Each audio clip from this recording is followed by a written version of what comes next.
गोलाई का अवरोध कहाँ से होगा? सर ये तो सोचने वाली बात है। सर ऐसा क्यों होता है? इसका एकमात्र कारण है हमारी दृष्टि सीमा। जहाँ दृष्टि सीमा पूर्ण होती है, उसके बाद सभी वस्तुएं गोल बिंदु के रूप में दिखाई देती हैं। यह तो है हमारी आंखों की विशिष्टता, यानी कि देखने की मर्यादा, सीमा। सर आपकी बात सच है। मैंने कई बार आकाश में धुआं छोड़ते हुए जेट विमान को देखा है। वो वैसे तो काफी लंबा होता है, लेकिन जैसे जैसे वो दूर जाने लगता है, एक छोटे से बिंदु जैसा गोल दिखाई देने लगता है। क्योंकि हमारी सीमा के पार चले जाने से वह भी गोल दिखाई देता है। लेकिन हमारी दृष्टि सीमा बढ़ाने के लिए जब हम दूरबीन का प्रयोग करते हैं, तब रेल पटरियां अधिक दूरी पर भी अलग अलग दिखाई देती हैं।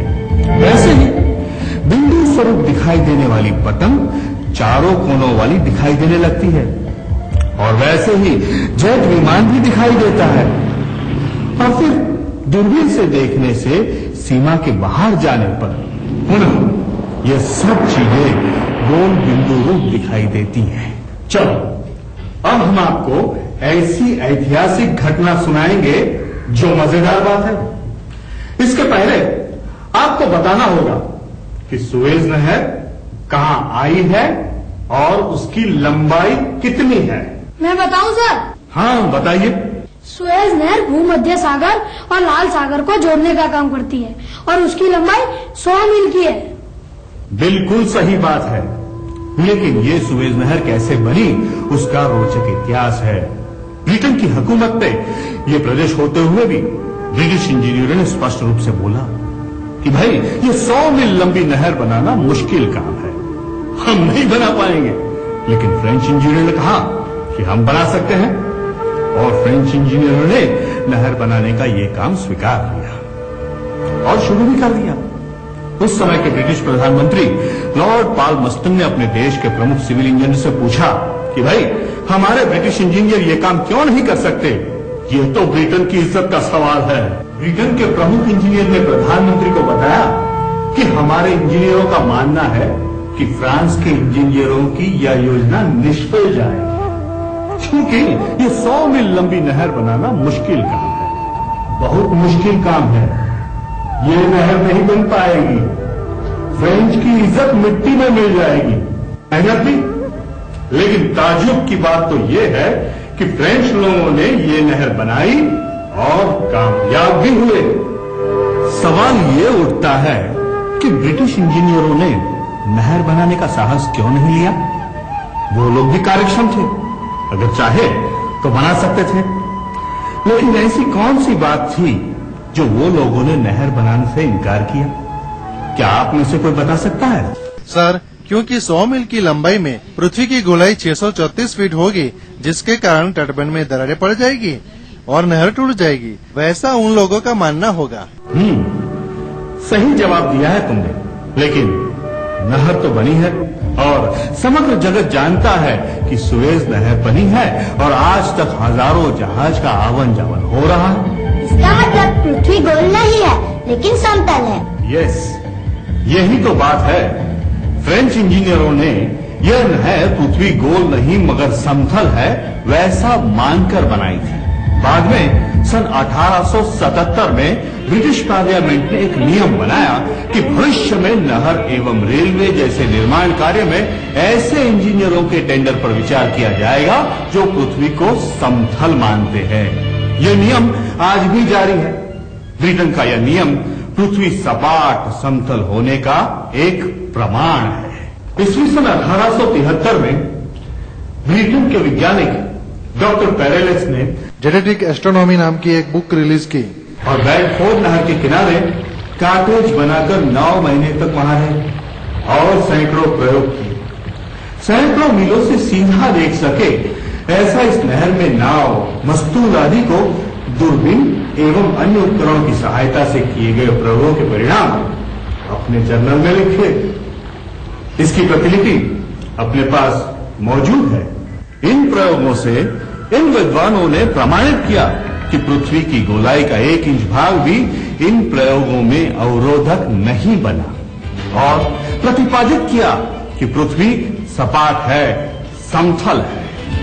सर, आधुनिक भूगोल में इस प्रयोगों का उल्लेख क्यों नहीं है? यह एक आश्चर्य की बात है, लेकिन होगा, हमें विश्वास है। अभी हम एक दूसरी ऐतिहासिक बात करेंगे। चीन की दीवार संसार की सबसे लंबी दीवार है, जो 40 फीट ऊंची, 23 फीट चौड़ी है, बराबर। यह दीवार उस समय कैसे बनाई होगी? यह आश्चर्य की बात है। आज के इंजीनियर भी कल्पना नहीं कर सकते। इतनी लंबी दीवार पृथ्वी को सपाट मानकर बनाई गई है, न कि गोल मानकर, और इसी कारण वह बन पाई। यदि पृथ्वी को गोल माना जाता तो यदि पृथ्वी गोल होती तो नहीं बन पाती। वाल्केश्वर मुंबई में हमने पत्रकारों के सामने ये बात रखी और चुनौती दी कि पृथ्वी की गोलाई के संबंधित हम समझ सके वैसा एक भी प्रमाण दिया जाए तो 1 लाख रुपयों का इनाम दिया जाएगा। किंतु इसे प्रमाणित करने के लिए आज तक कोई नहीं आया है। हमारी चुनौती आज भी जारी है। बोलो, आपको इनाम जीतना है? देखो, पृथ्वी गोल नहीं है, समतल है। ये बात वैज्ञानिक तरीकों से हो। अभी हम ये बताएंगे कि पृथ्वी कितनी विशाल है। इतनी विशाल है कि जहां आज तक कोई नहीं पहुंच सका। यह चित्र को ध्यान से देखो। बर्फ के पहाड़ों के मध्य स्लेज गाड़ी द्वारा यात्रा की जा रही है। कैप्टन जे रास ने कैप्टन द फ्रेसियर के साथ दक्षिण महासागर में दक्षिण ध्रुव प्रदेश में 30 अक्षांश पर बर्फ के पहाड़ों पर स्लेज गाड़ी से यात्रा का प्रारंभ किया। उन्होंने एक ही दिशा में 40,000 मील की यात्रा की। 4 वर्ष तक लगातार कठिन और अत्यंत मुश्किल यात्रा की, फिर भी दीवार का दूसरा सिरा न मिला। आखिर 40,000 मील की वापसी यात्रा करके वापस लौट आए। आज के भूगोल के अनुसार दक्षिणी ध्रुव प्रदेश में जहां से यात्रा प्रारंभ की थी, वहां पृथ्वी की परिधि 10,700 मील होती है।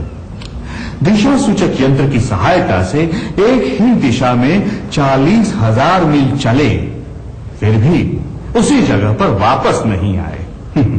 अगर पृथ्वी गोल गेंद जैसी होती तो लगभग 4 बार प्रदक्षिणा हो जानी चाहिए थी, किंतु ऐसा नहीं हुआ और लौटकर वापस आना पड़ा। इससे स्पष्ट होता है कि पृथ्वी गोल गेंद जैसी नहीं है, बहुत विशाल है, जहां आज तक कोई नहीं पहुंच सका। सर, हमने भूतिया सागर के बारे में कहीं पे सुना है, वो कहाँ है सर? अच्छा सवाल है। वो भूतिया सागर है बरमूडा त्रिकोण। वो उत्तरी अमेरिका से लगभग 2,500 किलोमीटर दूर अटलांटिक महासागर में है और ये बरमूडा त्रिकोण से पहचाना जाता है। 18वीं सदी से आज तक इस त्रिकोण के क्षेत्र में आने वाले हजारों की जनसंख्या एवं 100 विमान तथा सैकड़ों जहाज गायब हो गए, जिसका कोई पता नहीं है। अत्यंत आधुनिक यंत्रों से बने विमान तथा जहाज भी इस क्षेत्र में पहुंचते ही उनके यंत्र अचानक बंद हो जाते हैं। आधुनिक वैज्ञानिक साधनों के होते हुए इस बरमूडा त्रिकोण का रहस्य अभी तक नहीं मिला। अमेरिका के वैज्ञानिक बरमूडा त्रिकोण को पार न कर सके तो पृथ्वी गोल है तथा उसके चारों ओर प्रदक्षिणा की जा चुकी है। इस बात को भला कौन मान सकता है? लेकिन सर, हमें तो ऐसा सिखाया गया है कि पृथ्वी के चारों ओर कई बार प्रदक्षिणा हो चुकी है। आज तक जिन जिन वैज्ञानिकों ने पृथ्वी की परिक्रमा की है, वह मात्र पूर्व से पश्चिम और पश्चिम से पूर्व की है। उत्तर दक्षिण संपूर्ण रेखांश पर एक भी परिक्रमा नहीं की गई, क्योंकि यह असंभव है। लेकिन असंभव क्यों है, यह स्पष्ट करने के लिए हम आपको चित्र दिखाएंगे। अब इस चित्र को देखो। दक्षिण अमेरिकन सर्वे कंपनी की कई साल की रिपोर्ट्स में वे लिखते हैं कि विषुववृत्त से 23.5 उत्तर में एक रेखांश 40 मील का है। आगे वही रेखांश 35, 30, 25 होते होते शून्य पर उत्तरी ध्रुव में दोनों रेखाएं मिल जाती हैं।